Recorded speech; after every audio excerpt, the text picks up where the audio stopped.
Mi suegra murió porque tosió.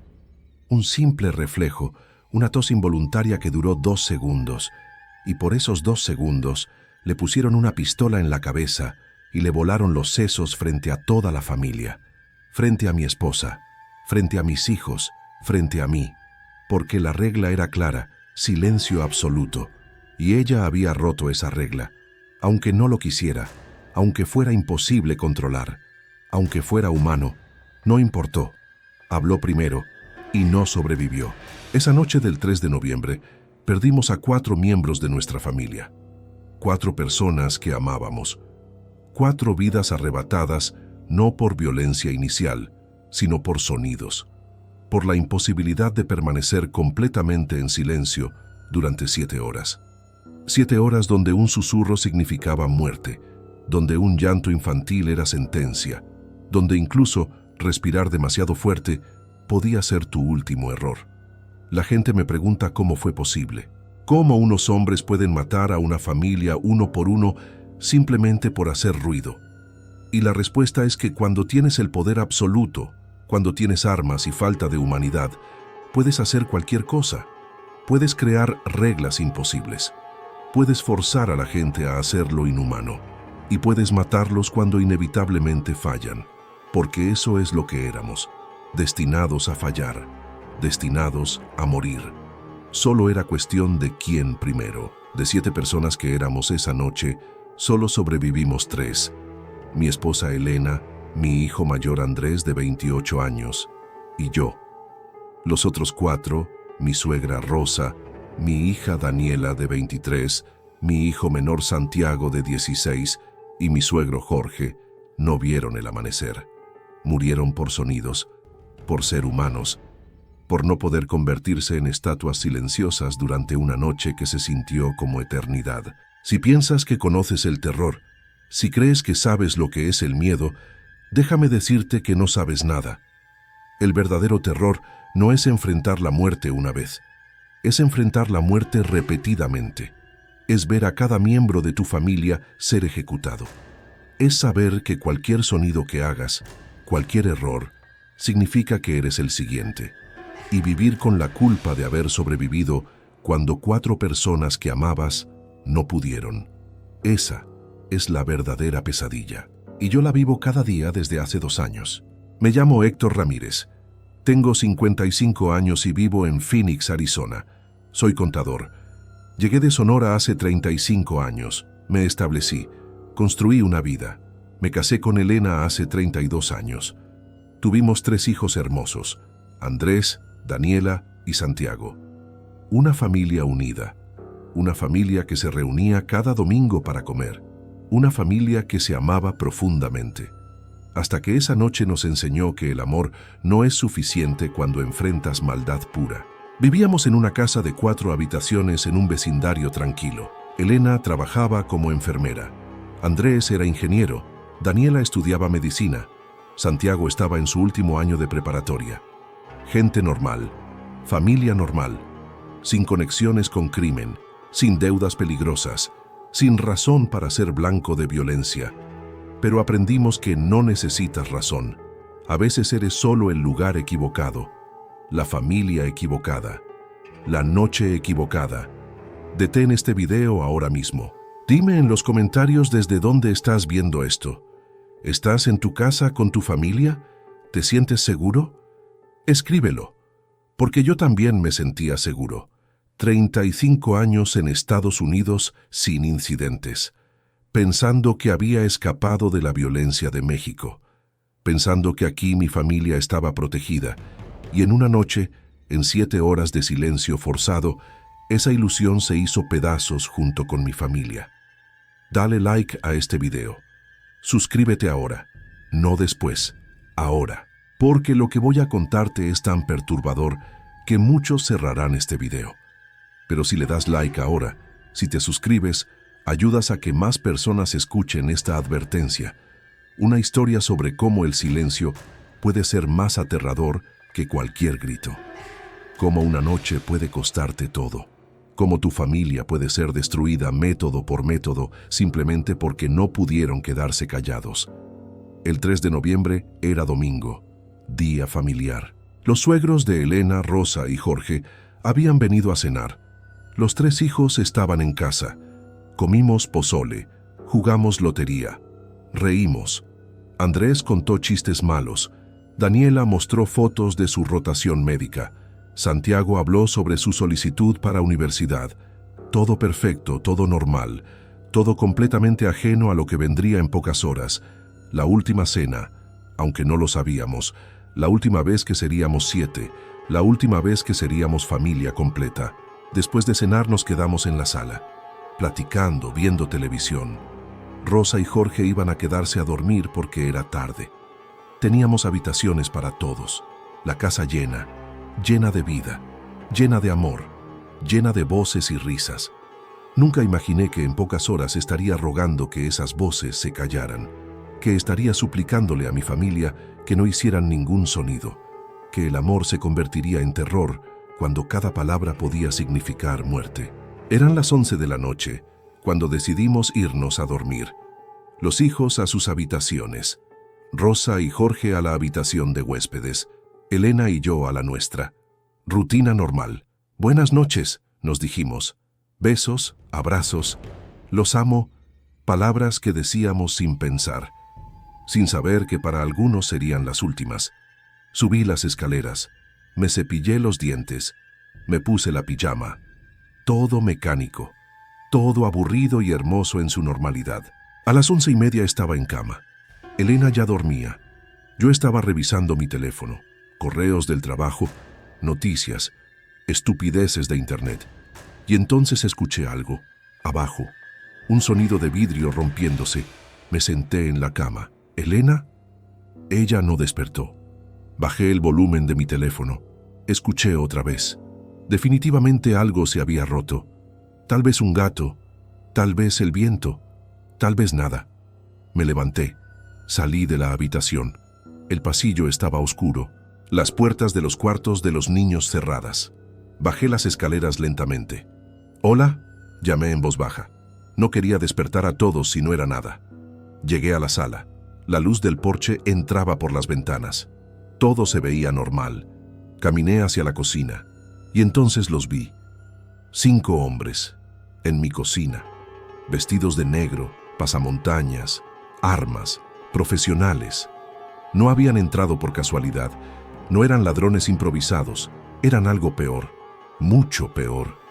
Me congelé. Mi cerebro no procesaba. ¿Qué? Uno de ellos me apuntó con su arma. Hizo una seña, dedo en los labios. Silencio. No digas nada. Mi corazón latía tan fuerte que pensé que me iba a explotar. 2 de los hombres pasaron junto a mí. Subieron las escaleras. No podía hacer nada. Estaba paralizado por terror y el arma apuntándome. Escuché puertas abriéndose arriba, voces confundidas. ¿Qué pasa? ¿Quién eres? Y entonces pasos bajando. Los hombres traían a mi familia. Elena en pijama, aterrorizada. Andrés tratando de ser valiente pero temblando. Daniela llorando en silencio. Santiago con ojos enormes de miedo. Rosa y Jorge confundidos y asustados. Nos pusieron a todos en la sala, sentados en el sillón y sillas. 7 personas, una familia, rodeados por 5 hombres armados. ¿Qué quieren?, pregunté. Mi voz salió temblorosa. Dinero, joyas, lo que sea. Solo no lastimen a mi familia. El hombre que parecía estar a cargo dio un paso adelante. Era grande, más de 6 pies. Voz profunda. No estamos aquí por robo, Héctor. Sabía mi nombre. Mi sangre se congeló. Tu vecino, el señor Martínez, continuó, nos debe algo grande, y decidió no pagar, decidió huir, cambiar de teléfono, esconderse, pero no puede esconderse de nosotros. Martínez, mi vecino de 3 casas abajo, tipo callado, amable. Nunca imaginé que tendría deudas peligrosas. ¿Y qué tenemos nosotros que ver?, pregunté. Nada, respondió el hombre. Ustedes no tienen nada que ver, pero Martínez sí. Y esta noche va a venir a esta casa, porque le dijimos que tenemos a su familia.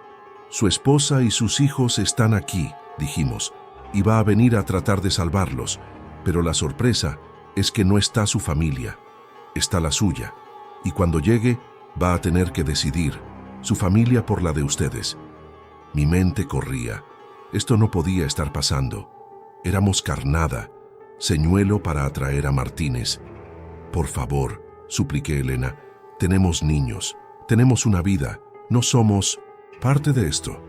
El hombre la miró sin emoción. Lo sé, pero así son las cosas.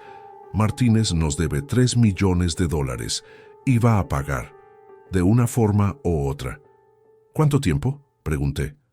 ¿Cuánto tiempo tenemos que estar aquí? El hombre revisó su reloj. Martínez llegará en aproximadamente 7 horas. Lo citamos para las 6:30 de la mañana. Así que hasta entonces, todos nos quedamos aquí, juntos. 7 horas. 7 horas de ser rehenes, de esperar, de terror. Pero eso no era la peor parte. La peor parte vino después. Ahora escuchen bien, dijo el hombre con voz fría, porque solo lo voy a decir una vez. Durante las próximas 7 horas nadie hace ningún sonido, ninguno. No hablan, no lloran, no tosen, no suspiran, nada. Silencio absoluto. Porque si alguien hace, aunque sea el más mínimo ruido, esa persona muere, sin advertencias, sin segunda oportunidades, sonido igual muerte. ¿Entendido? La habitación quedó en shock. Santiago empezó a llorar. El hombre apuntó su arma hacia él. «Ese niño acaba de hacer ruido». «No», grité. «Por favor, tiene miedo. Es solo un niño». El hombre me miró. «Y ahora tú también hiciste ruido. ¿Ves lo difícil que es quedarse callado? ¿Ves lo fácil que es morir?» Bajó su arma. «Pero voy a ser generoso. Esto es su advertencia. La única. A partir de ahora, el siguiente sonido que escuche, esa persona muere». Nos miró uno por uno. Ni siquiera susurros, ni siquiera respiración fuerte. Silencio, como si no existieran, como si fueran estatuas, por 7 horas. Y después, cuando Martínez llegue, todo esto termina. Tal vez viven, tal vez no. Depende de qué tan bien cooperen. Pero si no pueden mantenerse callados, entonces definitivamente mueren. Es simple. Puso su teléfono en la mesa. Este teléfono tiene una app de decibeles. Mide el sonido. Si pasa de cierto nivel, aunque sea por un segundo, suena una alarma. Y cuando suene, alguien muere. Así que contrólense. Controlen sus cuerpos. Controlen sus emociones. Controlen todo. O mueran. Activó la app. Una línea verde mostraba el nivel de sonido. Silencio casi total era verde. Cualquier ruido la movía hacia amarillo. Y después rojo, y rojo significaba muerte. Ahora, continuó, van a sentarse todos en el piso, en fila, de espaldas contra la pared, manos sobre las cabezas, y no se mueven, no importa qué, calambres, comezón, incomodidad, no importa, se quedan exactamente así, inmóviles, en silencio, por 7 horas. Nos hicieron sentarnos, como dijo, en fila contra la pared de la sala. Héctor, Elena, Andrés, Daniela, Santiago, Rosa, Jorge, 7 personas, una familia, todos condenados a silencio. Los 5 hombres se dispersaron por la casa, 2 en la sala vigilándonos, 1 en la cocina, 1 en el segundo piso, 1 en la entrada, cubriendo todos los ángulos, preparados para matar en el instante en que cualquiera de nosotros hiciera sonido. El líder se sentó en el sillón frente a nosotros, mirando el teléfono, esperando que la línea verde se moviera, esperando una excusa para disparar. Los primeros 20 minutos fueron los más difíciles, porque tu cuerpo no está diseñado para estar completamente quieto, para no hacer sonido. Tu nariz pica, tu garganta se seca, tu estómago gruñe, tus articulaciones quieren crujir, y tienes que resistir todo, ignorar todo, convertirte en nada, ser invisible incluso estando ahí. Santiago a mi derecha temblaba. Podía sentirlo. Su miedo era palpable. Tenía 16 años. Era solo un niño. Esto era demasiado para él. Para cualquiera, pero especialmente para él. Quise consolarlo, decirle que estaría bien, pero no podía hablar, no podía tocarlo. Solo podía sentarme ahí y esperar que aguantara. Daniela al otro lado de Elena también luchaba. Su respiración era irregular. Podía escucharla tratando de calmarse, de no hiperventilarse, de mantener control. Rosa y Jorge al final de la fila se veían aterrorizados. Tenían 70 años, salud frágil. Rosa tenía asma. Jorge problemas del corazón. ¿Cómo iban a sobrevivir 7 horas en silencio absoluto? 30 minutos, 40, 50. Cada minuto era una victoria.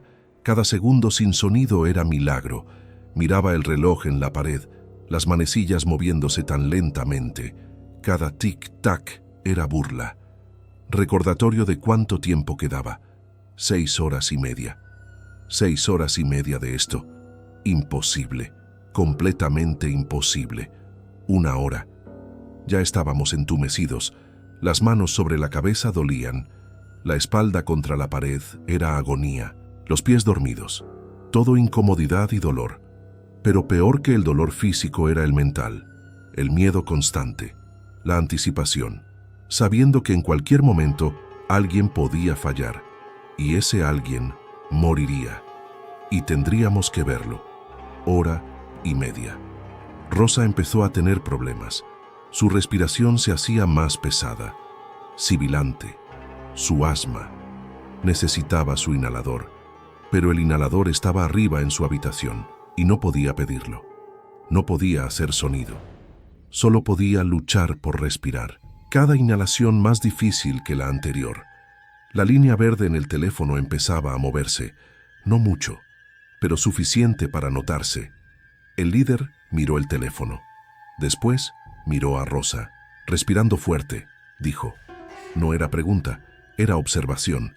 Rosa trataba de respirar más suave, pero su cuerpo necesitaba aire, necesitaba oxígeno, y el asma no pregunta permiso, no respeta reglas de silencio, solo ataca. Si esa respiración se hace más fuerte, advirtió el líder, tenemos problema. Elena me miraba desesperada. Sus ojos suplicaban, haz algo, ayúdala. Pero yo no podía hacer nada. Si hablaba, moría. Si me movía, alguien moría. Solo podía sentarme y ver a mi suegra luchar por aire, ver su cara ponerse roja, ver sus manos temblar sobre su cabeza, ver su cuerpo pidiendo ayuda que no podíamos dar. 2 horas. Rosa empeoraba. Su respiración ahora era claramente audible. Silbidos, jadeos. La línea verde se movía constantemente, entrando en territorio amarillo. El líder se levantó. Esto va a ser problema, dijo. Caminó hacia Rosa. Ella lo miró con ojos suplicantes, tratando de decir sin palabras, por favor, mi inhalador, solo necesito mi inhalador. Y entonces pasó. Rosa tosió. Un ataque de tos provocado por el asma. No pudo evitarlo. No pudo controlarlo. Fue reflejo involuntario. Tos que duró 3 segundos. 3 segundos que la condenaron. La línea en el teléfono se disparó al rojo. La alarma sonó, fuerte, estridente, y el líder no dudó ni un segundo. Puso su pistola contra la cabeza de Rosa. «Hiciste ruido», dijo simplemente. «No». Elena trató de gritar, pero se contuvo. Solo movió sus labios sin sonido. Rosa miraba al líder, lágrimas bajando por sus mejillas, labios moviéndose. Lo siento, pero sin voz, sin sonido, porque incluso en su último momento no quería condenar a otros. El líder jaló el gatillo. El disparo fue ensordecedor en la sala silenciosa. Sangre y cerebro salpicaron la pared. El cuerpo de Rosa se desplomó. Jorge, a su lado, abrió la boca en grito silencioso. Elena colapsó doblándose, pero sin hacer sonido, porque todos sabíamos. Hacer sonido significaba ser los siguientes. Así que lloramos en silencio, gritamos en silencio, morimos por dentro en silencio. Reseteo el contador, dijo el líder limpiando la pantalla del teléfono. Eso fue su primera pérdida. No tiene que ser su última, depende de ustedes, manténganse callados.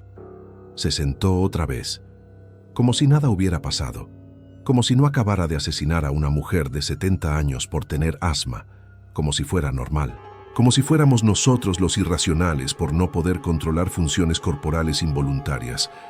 El cuerpo de Rosa quedó ahí, desplomado contra la pared, sangre por todas partes.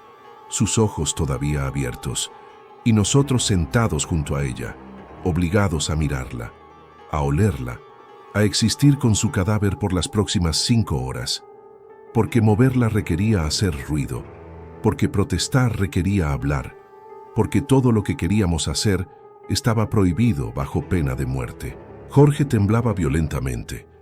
Acababa de ver a su esposa de 50 años asesinada, su compañera, su amor, muerta por una tos, por asma, por algo completamente fuera de su control, y él no podía llorar alto, no podía gritar, no podía hacer nada excepto temblar en silencio. Ese temblor eventualmente lo mataría también, pero no todavía. Todavía no. Santiago estaba en shock. Su abuela, la mujer que lo había criado parte de su vida, muerta, ejecutada, y él había visto todo. A sus 16 años, había visto la cabeza de su abuela explotar, sangre en sus propias manos de la salpicadura, y no podía hacer nada excepto quedarse quieto, excepto ser silencio, excepto morir por dentro mientras permanecía vivo por fuera. 5 horas y media más, anunció el líder.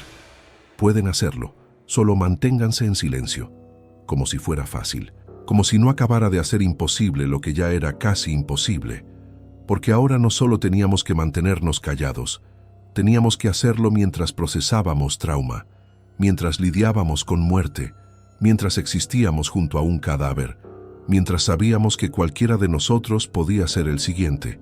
Y lo peor era que tenía razón. No había sido la última pérdida. Rosa fue la primera, pero no sería la última persona que moriría esa noche por el crimen de hacer sonido. 3 horas. Llevábamos 3 horas sentados junto al cadáver de Rosa.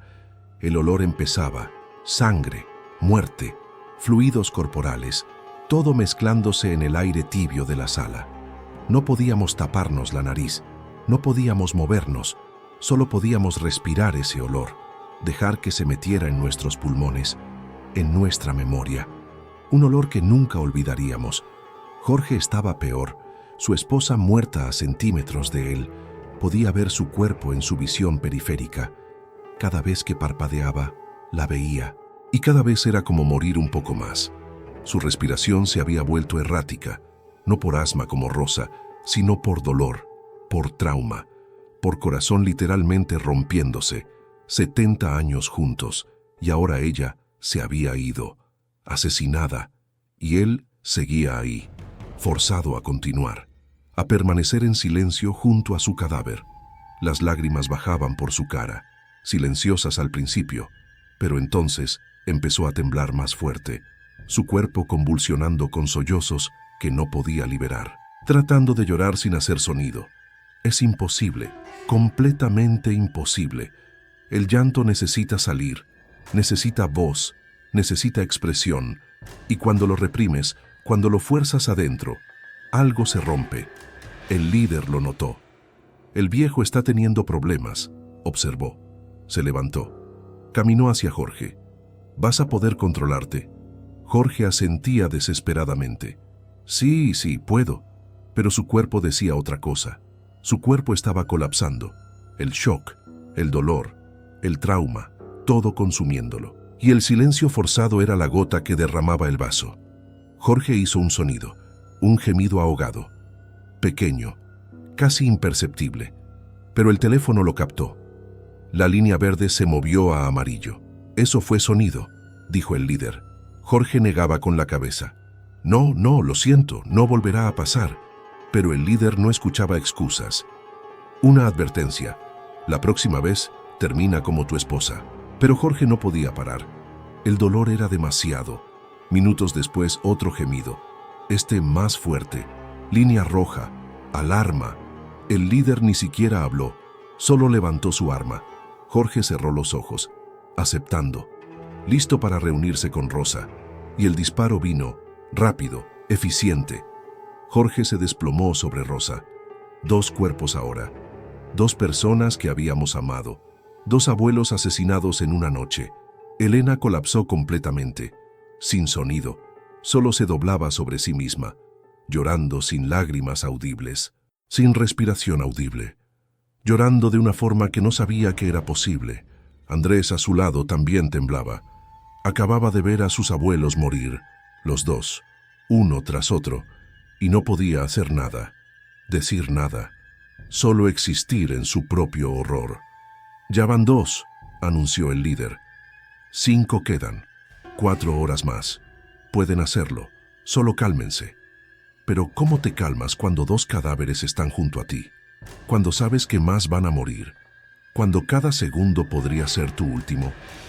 El miedo no se calma, solo crece, se alimenta de sí mismo, se vuelve pánico, y el pánico hace ruido. 4 horas. Santiago empezó a tener problemas. A sus 16 años esto era demasiado. Había visto morir a sus abuelos, estaba cubierto de su sangre y su mente se estaba fracturando. Podía verlo en sus ojos, ese punto donde la realidad se vuelve demasiado, donde tu cerebro dice «no más» y empieza a apagarse. Pero apagarse no era opción. Tenía que mantenerse despierto, consciente, en silencio. Sus manos empezaron a moverse. Pequeños movimientos, dedos sacudiéndose. No era voluntario, era nervios, era trauma manifestándose físicamente. «El niño se está moviendo», observó uno de los hombres. El líder miró. «Quieto», ordenó. Santiago se congeló, pero los temblores continuaban. No podía controlarlos, su sistema nervioso estaba en sobrecarga. «Santiago», susurré tan bajo que apenas era sonido. Una violación de las reglas pero necesaria. Mi hijo estaba al borde. «Respira. Cuenta. 1, 2, 3. El líder me miró. «¿Acabas de hacer sonido?» «Por favor», susurré otra vez. «Es mi hijo. Se está descompensando. Si no lo calmo, va a hacer ruido de todas formas». El líder consideró. «Una vez más y mueres». «Entendido». Asentí. Santiago me miraba. Podía ver el pánico en sus ojos. El punto de quiebre. «Cuenta conmigo». Moví mis labios sin sonido. 1, 2, 3.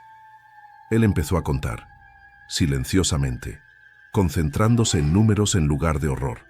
Funcionó. Los temblores disminuyeron. El pánico bajó. Por ahora. Pero ¿cuánto tiempo podría aguantar? ¿Cuánto tiempo antes de que su mente dijera suficiente? Daniela era la siguiente preocupación. Estudiaba medicina. Entendía cuerpos. Entendía muerte. Y ver a sus abuelos asesinados la estaba destruyendo profesionalmente además de emocionalmente. Como médica sabía exactamente lo que les había pasado. Podía ver el daño. Podía procesar la muerte de forma que el resto de nosotros no podíamos. Y ese conocimiento la estaba matando. Su respiración se hacía más rápida. Hiperventilación. Ataque de pánico inminente. Traté de llamar su atención. «Dani», moví mis labios. Ella me miró. «Respira lento», demostré. Inhalación lenta, exhalación lenta. Ella trataba de copiar, pero el pánico tenía agarre. Sus manos temblaban. Su cuerpo se balanceaba. Estaba perdiendo control. «La muchacha va a gritar», dijo uno de los hombres. Tenía razón, podía verlo viniendo. El ataque de pánico completo. El grito que no podría contener. «Daniela», Elena movió sus labios. «Mírame, estoy aquí, respira conmigo». Madre e hija conectando visualmente. Elena respiraba exagerado, demostrando. Daniela trataba de seguir. Inhalación, exhalación, pelea contra el pánico. Funcionó, casi. Daniela logró contener el ataque mayor, pero en el proceso hizo un sonido, un jadeo, fuerte, desesperado. La línea del teléfono se disparó, alarma sonando. Daniela se congeló. Sabía lo que significaba. Todos sabíamos. El líder se levantó. «No». Elena movió sus labios sin sonido. «Por favor». Pero el líder era implacable. Hizo sonido. Reglas son reglas. Se acercó a Daniela. Mi hija, 23 años, estudiante de medicina, llena de potencial, de vida, de futuro. Y este hombre iba a quitárselo por un jadeo involuntario causado por pánico que él había creado. «Por favor», rompí el silencio. «Es mi hija. Tiene 23 años, toda una vida por delante». Acabas de hacer sonido otra vez, dijo el líder. 2 veces te advertí. Eso significa que tú mueres también. No, no podía ser. Entonces mátame a mí, supliqué. Pero déjala vivir. Ella no hizo nada. El líder consideró. Está bien, puedo ser flexible. Ella vive. Tú mueres.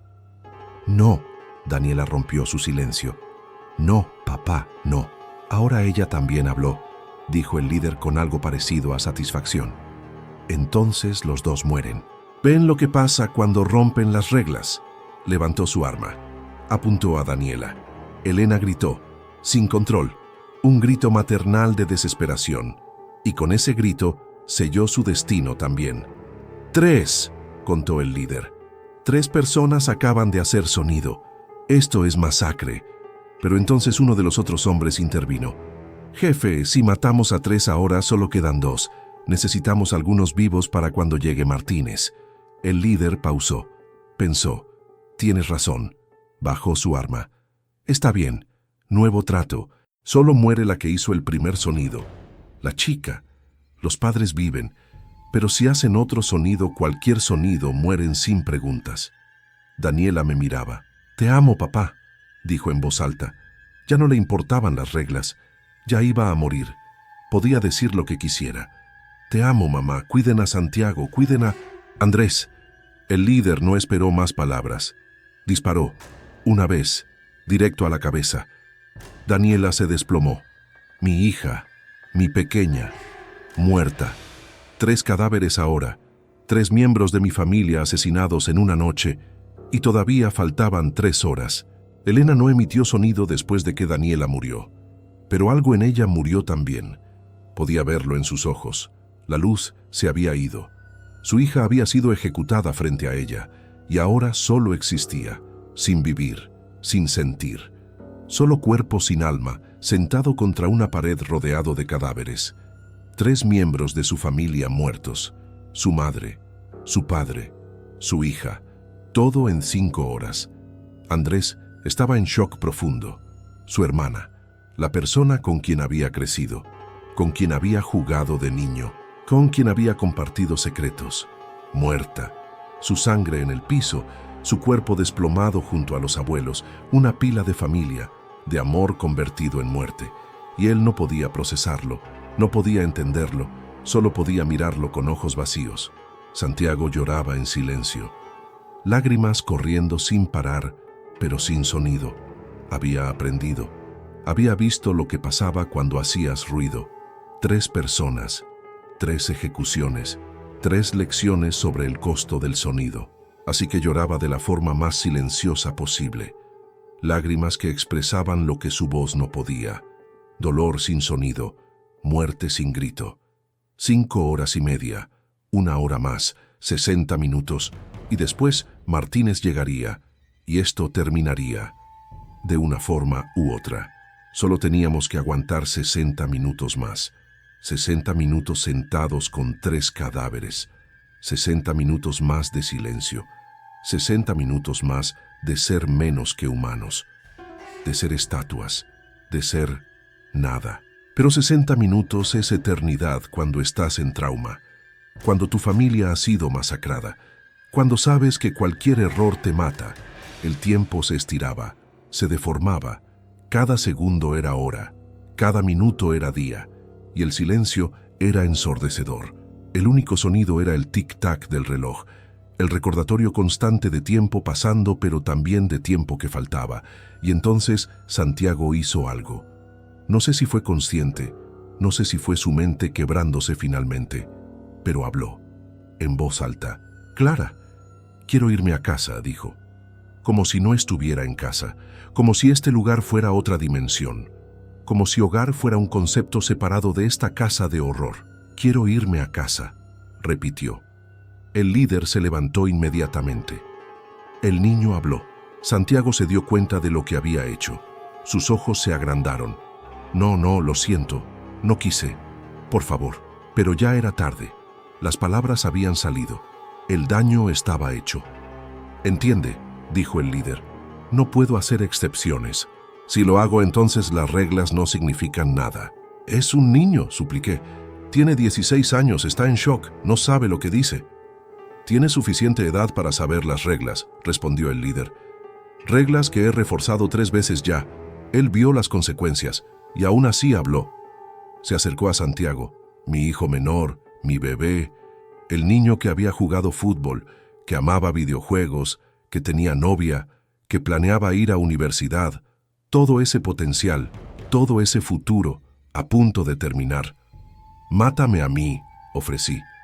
Por favor, es mi hijo, déjalo vivir. Ya usaste esa carta con tu hija, dijo el líder. No funciona 2 veces. Santiago me miraba. Está bien, papá, está bien. Pero no estaba bien. Nada estaba bien. Todo era horror. Todo era pesadilla.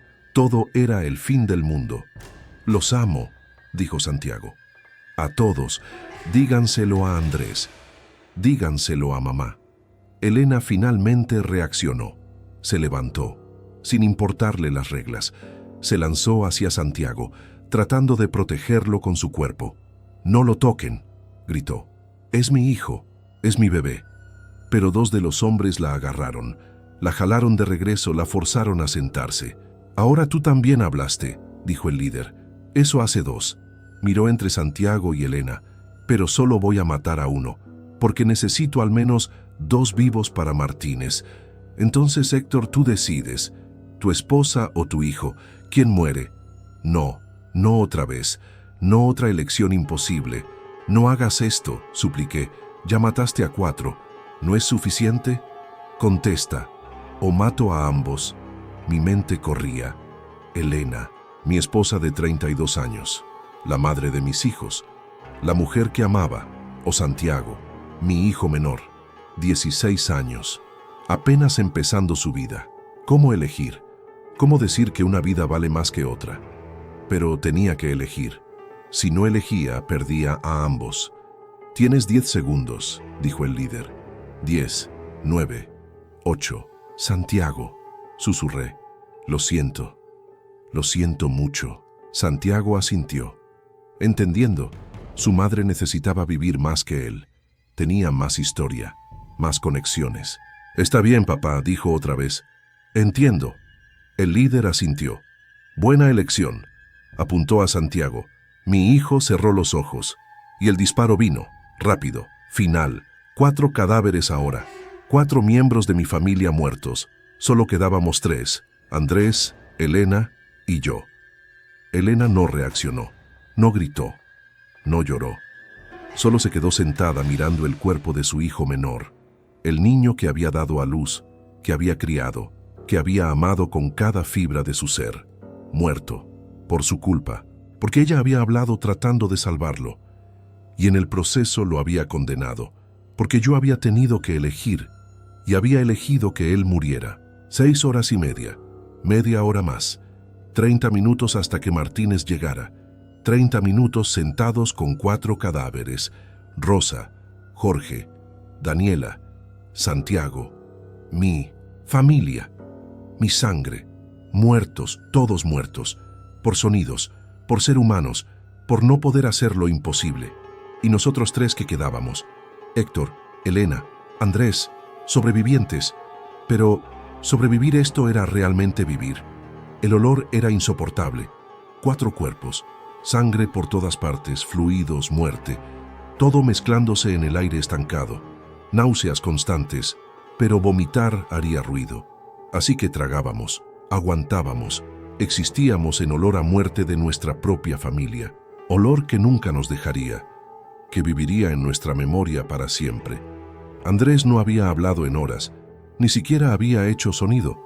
Estaba completamente disociado. Su mente se había ido a algún lugar donde esto no era real, donde su hermana y hermano no estaban muertos, donde sus abuelos no habían sido asesinados, un lugar de negación, de protección, porque aceptar la realidad habría sido quebrarse completamente. Elena tampoco mostraba emoción. Estaba rota más allá de reparación.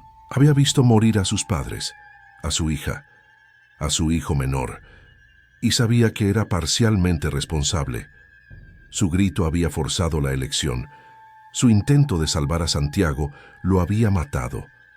Esa culpa la comería viva por el resto de su vida, si es que sobrevivía los próximos 30 minutos. Y yo era un cascarón. Había perdido 4 miembros de mi familia. Había tenido que elegir cuál de mis hijos moría.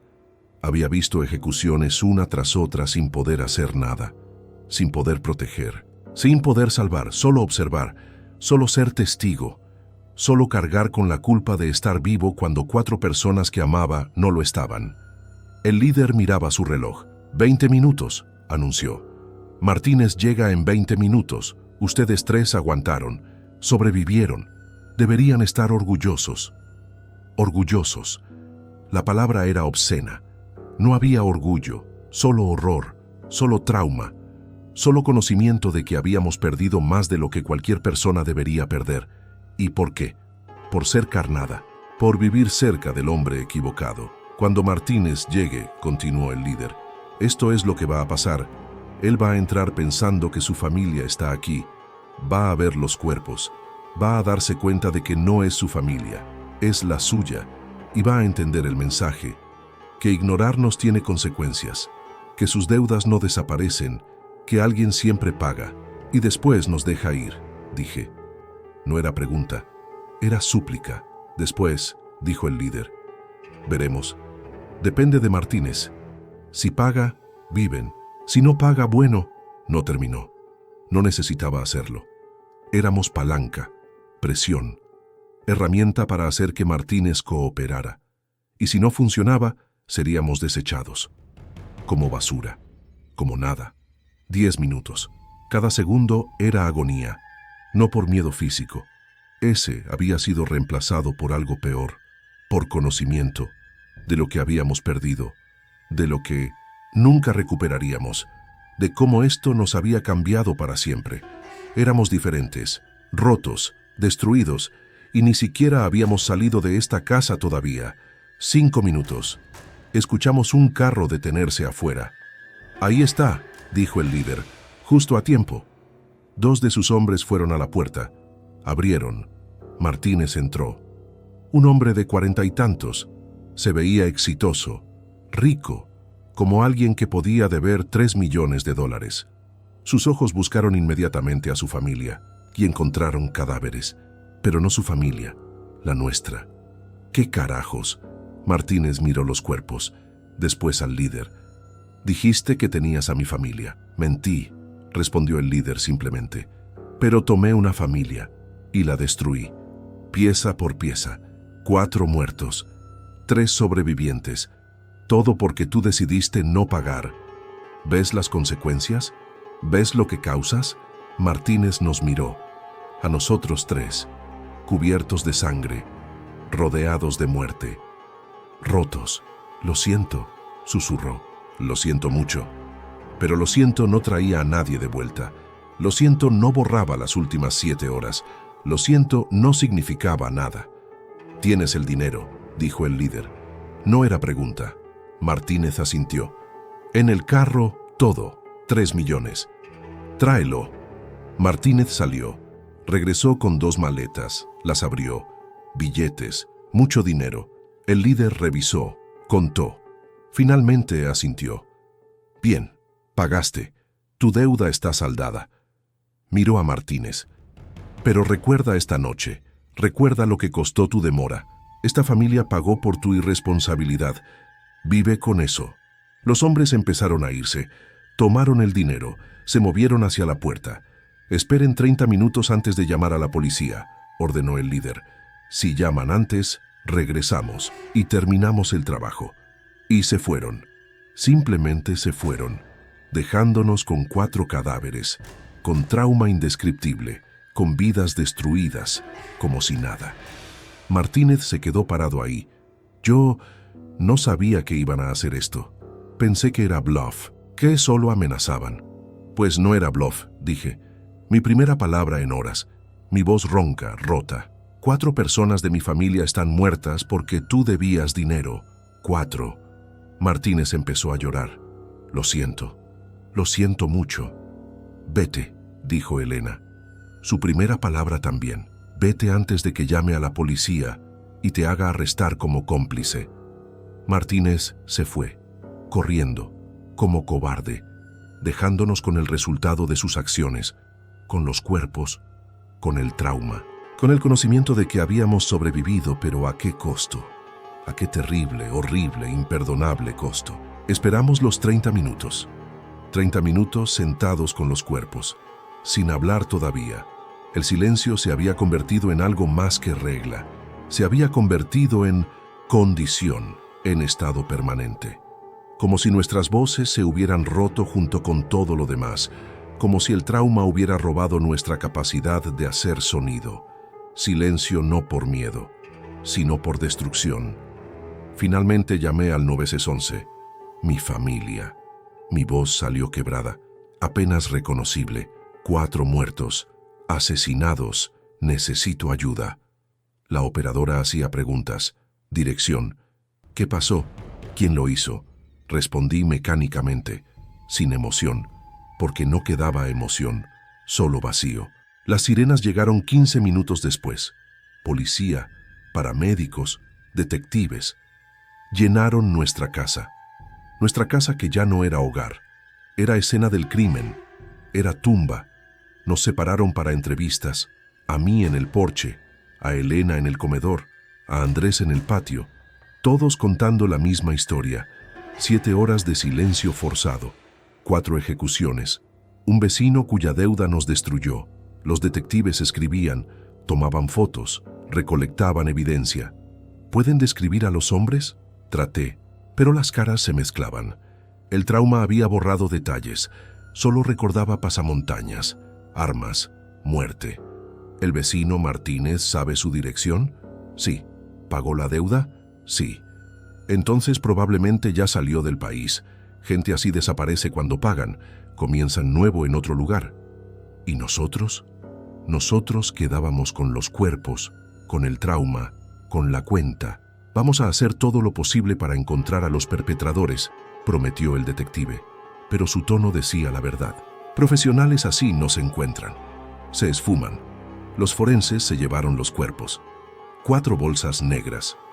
Rosa, Jorge, Daniela, Santiago. Mi familia en bolsas como basura. Los paramédicos trataron de revisarnos. Necesitan ir al hospital. Están en shock. Pero rechazamos, no queríamos hospital, no queríamos doctores. Solo queríamos... No sabía qué queríamos, porque todo lo que habíamos querido estaba muerto. El sol salió. Amanecer después de la noche más larga. Luz iluminando la sala manchada de sangre. Paredes salpicadas, piso cubierto. Olía a muerte, a trauma, a fin del mundo. No pueden quedarse aquí, dijo un oficial. Esta es escena del crimen activa. Necesitan ir a otro lugar. ¿A dónde? No teníamos otro lugar. Esta era nuestra casa, aunque ahora era infierno. Un hotel. Nos llevaron a un hotel. 2 habitaciones. Elena y yo en una, Andrés en otra. Intenté ducharme, lavar la sangre, el olor, pero no salía. No completamente. Estaba en mi piel, en mi cabello, en mis poros. Parte de mí ahora, permanente. Me vestí con ropa que un oficial había traído de la casa.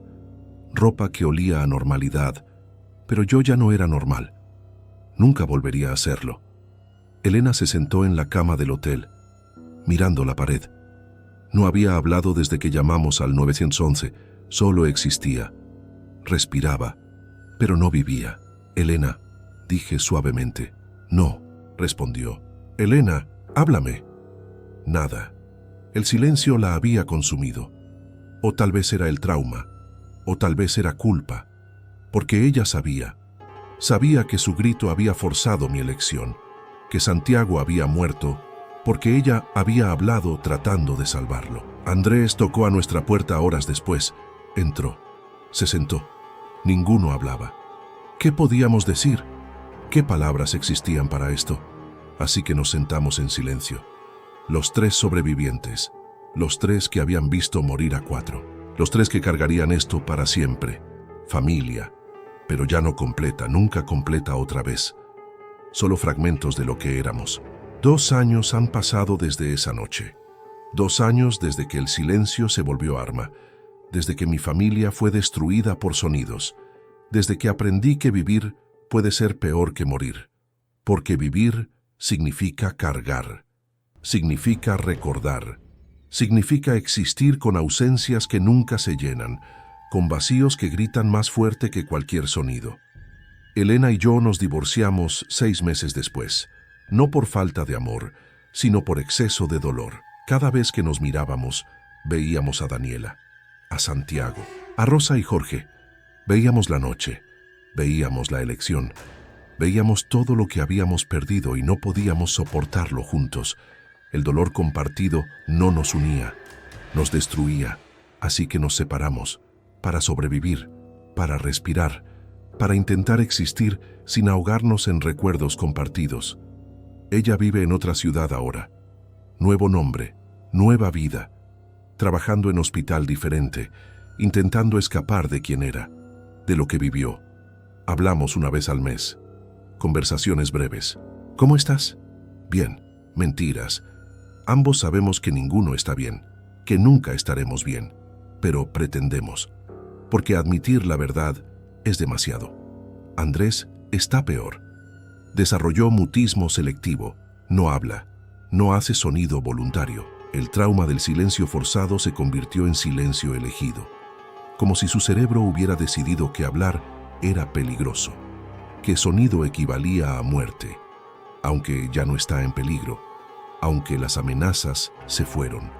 Su mente vive en esa noche, en esas 7 horas, para siempre. Vive conmigo porque no puede vivir solo. Trabaja desde casa. Programador. No necesita hablar, solo tipear, comunicarse por texto, por escrito, nunca por voz. Yo respeto su silencio, entiendo su necesidad, porque yo también lucho. Yo también tengo momentos donde hablar es imposible, donde mi garganta se cierra, donde las palabras mueren antes de nacer. Vendimos la casa, nadie la quería, incluso con precio reducido, incluso con renovaciones que borraron la sangre. La gente sentía algo, sabían. Eventualmente la compró inversionista, la rentó, a gente que no conocía la historia, que dormía donde murió mi familia, que vivía en el lugar de mi pesadilla. Me pregunto si sienten los fantasmas, si escuchan el silencio, si saben que ese espacio está maldito. Los asesinos nunca fueron encontrados. Martínez desapareció, como predijeron. Probablemente México, probablemente nuevo nombre, nueva vida, viviendo con el conocimiento de que su deuda causó 4 muertes. O tal vez no vive con eso. Tal vez se justifica. No fue mi culpa. Yo no los maté. Técnicamente verdad, pero moralmente monstruoso. El caso está abierto pero frío. Solo otro archivo. Otra familia destruida por violencia. Otra estadística. El detective me llama cada 6 meses. Sin nuevas pistas, lo siento. Y yo digo, está bien. Pero no está bien. Nunca estará bien. Justicia no traería a nadie de vuelta. No borraría el trauma. No haría que las últimas 2 años fueran más fáciles. Voy a terapia, 2 veces por semana. TPT severo. El terapeuta es bueno, paciente. Me hace hablar sobre esa noche, sobre el silencio, sobre las muertes, sobre la elección, especialmente la elección. No fue tu culpa, dice. Te forzaron. No tuviste opción real. Pero yo sí tuve opción, entre Elena y Santiago, y elegí, y esa elección me persigue cada noche. Sueño con Santiago, diciendo, quiero irme a casa tú una y otra vez, loop infinito, y yo tengo que elegir, una y otra vez. A veces elijo diferente, a veces digo, Elena, pero el resultado es el mismo. Alguien muere, porque esa era la trampa, no había opción buena. Solo elecciones imposibles, y vivir con cualquiera es infierno. También sueño con los momentos antes, cuando podría haber hecho algo diferente. No abrir la puerta, llamar al 911 inmediatamente, pelear, morir como héroe en lugar de vivir como cobarde. Pero, ¿eso habría salvado a alguien? Probablemente no. Probablemente habríamos muerto todos. pero al menos estaríamos juntos. Al menos no cargaría esta culpa de sobreviviente. Visito las tumbas cada domingo. 4 lápidas, una junto a otra. Rosa Méndez, amada madre y abuela. Jorge Méndez, amado padre y abuelo. Daniela Ramírez, amada hija y hermana. Santiago Ramírez, amado hijo y hermano. Palabras que no capturan nada, que no explican quiénes eran, cuánto los amábamos, cuánto duele su ausencia. Les hablo, les cuento mi día, como si me escucharan, como si importara. Hoy Andrés programó nuevo proyecto. Está yendo bien. Elena llamó. Preguntó por ti, Santiago. Extraño tus tacos, Rosa. Tu risa, Jorge. Tu inteligencia, Daniela. Tu inocencia, Santiago. Conversaciones unilaterales con muertos, porque los vivos no puedo enfrentar. He intentado seguir adelante, conseguir nuevo trabajo, hacer nuevos amigos, tener nueva vida. Pero es imposible, porque cada conversación normal se siente como traición. Cada momento de algo parecido a felicidad viene con culpa. ¿Cómo puedo reír cuando ellos están muertos? ¿Cómo puedo disfrutar algo cuando ellos no pueden disfrutar nada? El sonido se volvió diferente para mí. Cada ruido fuerte me sobresalta. Cada voz elevada me pone en pánico. Pero peor es el silencio. El silencio me lleva de regreso. A esa sala. A esas 7 horas. A la sensación de que cualquier sonido significa muerte. Vivo entre 2 extremos. Ruido que aterroriza. Silencio que traumatiza. Sin punto medio. Sin paz. A veces pienso en suicidarme. En reunirme con ellos. En terminar este dolor que nunca disminuye. Pero entonces pienso en Andrés, en Elena, en que ellos me necesitan, o al menos necesitan que yo exista, como testimonio, como conexión con esa noche, como prueba de que sobrevivimos, aunque sobrevivir no se siente como victoria, se siente como castigo prolongado. 2 años después de aquella noche, sigo luchando con una pregunta. ¿Por qué nosotros? Éramos familia normal, gente trabajadora, sin conexiones criminales, sin deudas peligrosas. Solo vivíamos cerca del hombre equivocado. Solo existimos en el lugar equivocado en el momento equivocado. Y eso fue suficiente. Suficiente para destruirnos, para matar a 4, para romper a 3. La lección, si hay alguna, es que la violencia es aleatoria, que puedes hacer todo correcto y aún así sufrir, que vivir en vecindario bueno, en país seguro con familia amorosa no garantiza nada, porque hay gente sin escrúpulos, gente que usa a otras personas como herramientas, como mensajes, como advertencias. Y si eres elegido, no importa cuán inocente seas. Cuento esta historia 2 años después no para recibir simpatía, sino para advertir, para que sepas que esto es real, que familias están siendo usadas como carnada, como palanca, como castigo por pecados que no cometieron, y que el silencio puede ser arma, que 7 horas sin sonido puede matar tanto como cualquier bala, que el trauma del silencio forzado destruye tanto como la violencia física. Si llegaste hasta aquí, gracias. Gracias por escuchar una historia que no tiene final feliz, que no tiene justicia, que solo tiene dolor y supervivencia. Dale like a este video ahora. Suscríbete a este canal. No por mí, sino por las otras familias, por la gente que está viviendo esto ahora mismo, por las personas que necesitan saber que no están solas en su trauma, que hay otros que entienden, que han sobrevivido lo imposible. Comenta abajo desde dónde estás viendo esto, si conoces casos similares, si has vivido violencia aleatoria, si entiendes lo que significa ser carnada para castigar a otro, porque necesitamos comunidad. Necesitamos hablar de esto, necesitamos romper el silencio sobre cómo la violencia destruye familias inocentes, cómo las deudas de otros se pagan con sangre de gente que no tiene nada que ver. A Rosa, Jorge, Daniela y Santiago. Lo siento. Siento no haber podido protegerlos. Siento haber sobrevivido cuando ustedes no. Siento cada decisión que tomé esa noche. Especialmente la última, Siento que el mundo continúa sin ustedes cuando deberían estar aquí. Siento que su único crimen fue ser humanos, hacer sonido, existir. Y a cualquiera viendo esto que está luchando con trauma similar, sé que duele, sé que el dolor no disminuye, sé que cada día es batalla, pero sigue respirando, sigue existiendo, no por ti, sino por los que murieron, porque alguien tiene que recordar, alguien tiene que cargar su memoria, alguien tiene que ser testigo de que existieron, de que fueron amados, de que su pérdida importa. Nos mandaron quedarnos en silencio, y quien habló primero no sobrevivió. Pero el silencio nos mató a todos de diferentes formas. Los 4 murieron físicamente, los 3 morimos espiritualmente, y ahora vivo en un mundo donde cada sonido es recordatorio, cada silencio es trauma, y cada día es sobrevivir algo que tal vez no valía sobrevivir.